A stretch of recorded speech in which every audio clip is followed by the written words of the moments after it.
اللهم عجل وليك اللهم عجل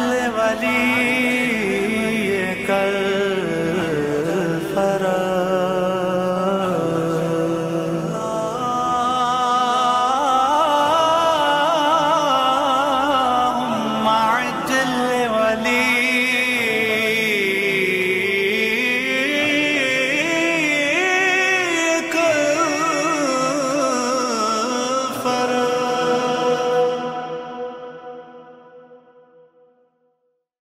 أعوذ بالله من الشيطان الرجيم بسم الله الرحمن الرحيم الحمد لله رب العالمين وصلى الله على محمد وآله الطاهرين واللعن على أعدائهم أجمعين إلى يوم الدين۔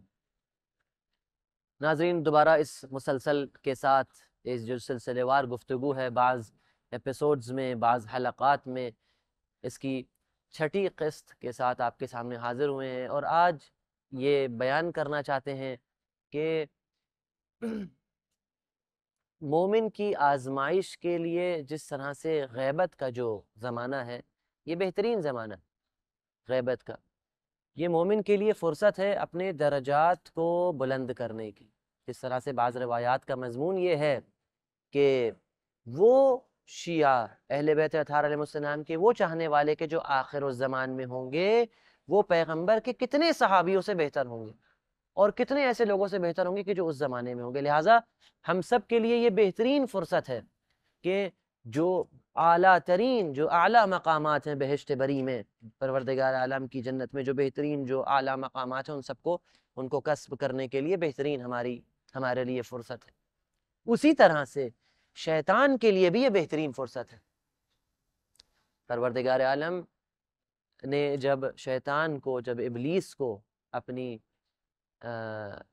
جنت سے جب نکالا، جب اس کو طرد کیا، تو جب اس نے کہا کہ خلقتنی من نار وخلقتہ من طین، پروردگار نے کیا فرمایا؟ فخرج منہا فإنک رجیم۔ یہ سورہ صاد کی آیات ہیں، سورہ صاد کی 75 نمبر آیات کے بعد آپ دیکھیے، 75 نمبر آیت کے بعد سے دیکھیے یہ تمام آیات شروع ہو جاتی ہیں۔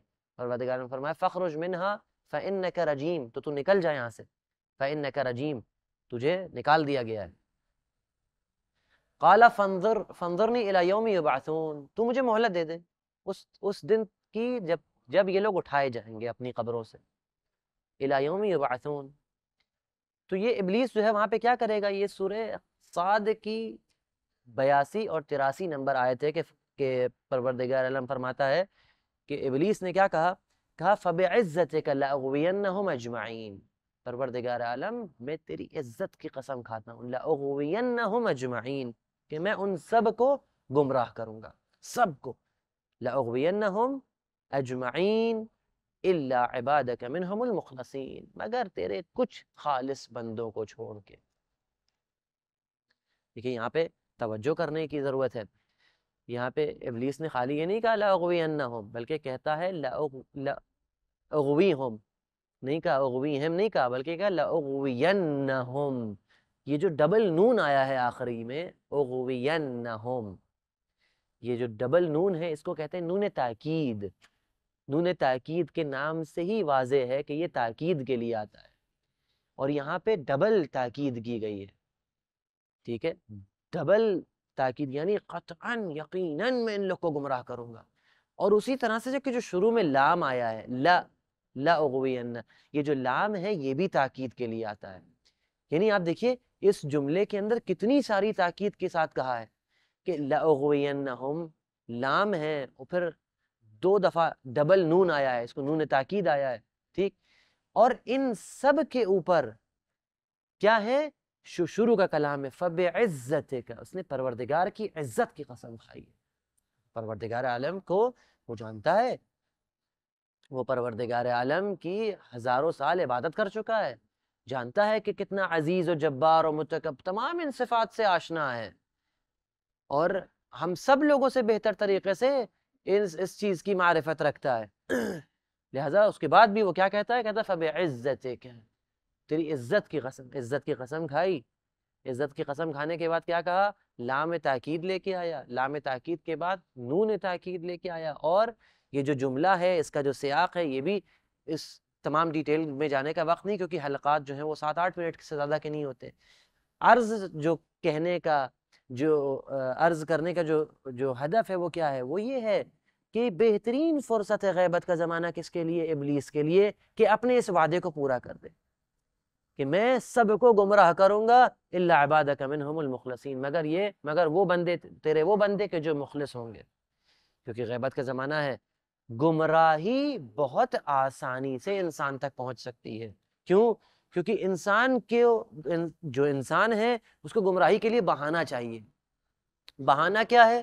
اگر امام موجود ہو تو بہانہ نہیں ملے گا اس کو کوئی۔ ویسے امام کی غیبت میں بھی انسان کے پاس کوئی بہانہ نہیں ہے، کیونکہ امام کی غیبت میں بھی یہ جو احکام ہیں، جو دین کے اوپر پابندی ہے، دین کے اوپر عمل کرنا، اس کی تو چھٹی نہیں ہوئی ہے، یہ سب تو اپنی جگہ پہ موجود ہے، اور عمل کرنا سب کے اوپر ضروری ہے۔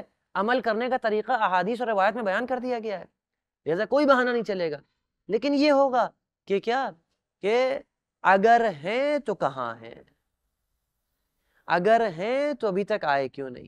یہی شیطان کان میں پڑھ پڑھ کے پھونکے گا، یہی شیطان کان میں وسوسے کرے گا کہ اگر ہوتے تو ابھی تک آ جاتے۔ دیکھو کتنا ظلم ہو رہا ہے، دیکھو پوری دنیا میں کتنے اہل بیت کے چاہنے والے مارے جا رہے ہیں، دیکھو عمومی طور کے اوپر دیکھو کتنا انسانیت کے اوپر ظلم ہو رہا ہے، دیکھو جو بڑی بڑی طاقتیں ہیں وہ سب اپنے پیروں کے نیچے دوسروں کو دبائے جا رہی ہیں۔ بھائی 2 سال 3 سال 4 سال ہو جاتے، 5 سال کی 100 سال کی غیبت ہوتی، 200 سال کی ہوتی، یہ 1200 سال کی غیبت کا کیا مطلب ہے؟ پتہ نہیں کب تک چلے، کتنے نسلیں گزر گئیں بغیر امام کو درک کیے ہوئے، کہیں ہم بھی نہ گزر نہ جائیں۔ کتنی سارے بہانے اور اس طرح کی چیزیں کہ جو اگر انسان مختصر طور کے اوپر اگر اس کے اوپر تھوڑا سا مختصر تأمل کرے تو وہ سمجھ سکتا ہے کہ یہ تمام چیزیں جو ہے شیطان کے وسوسے ہیں۔ کیونکہ بعض روایات میں آیا ہے کہ شیطان جو ہے وہ کیا کرتا ہے؟ ان شیطان یجیکم من قبل الاعمال، وہ اعمال کے ذریعے سے آتا ہے تمہارے پاس، کہتا ہے نماز نہ پڑھو، وہ کہتا ہے روزہ نہ رکھو، وہ کہتا ہے حج پہ نہ جاؤ، وہ کہتا ہے خمس نہ دو، وہ کہتا ہے اچھائی نہ کرو، وہ کہتا ہے برائی انجام دو، کہتا ہے غیبت کرو، کہتا ہے جھوٹ بولو۔ یہ تمام چیزوں کے ذریعے سے شیطان ان چیزوں کے ذریعے سے آتا ہے۔